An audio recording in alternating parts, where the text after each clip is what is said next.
So good news, the plow made it to Burnt Mill. My God. So, and it made it all the way down, but in the process, they ended up pushing about 15 feet of snow in front of our road, which isn't plowed yet. So, but maybe they're getting there. We could be out of here in a couple days, maybe. Whew. Anything with a car in here?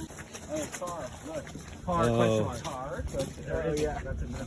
Yeah, I'm not sure. So when we do finally get plowed out, this is what we're up against here.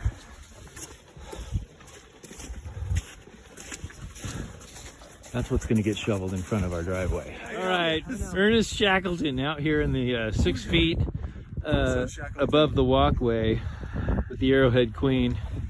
I deleted the part where he threw snowballs at the ducks. Sorry, I didn't actually hit one.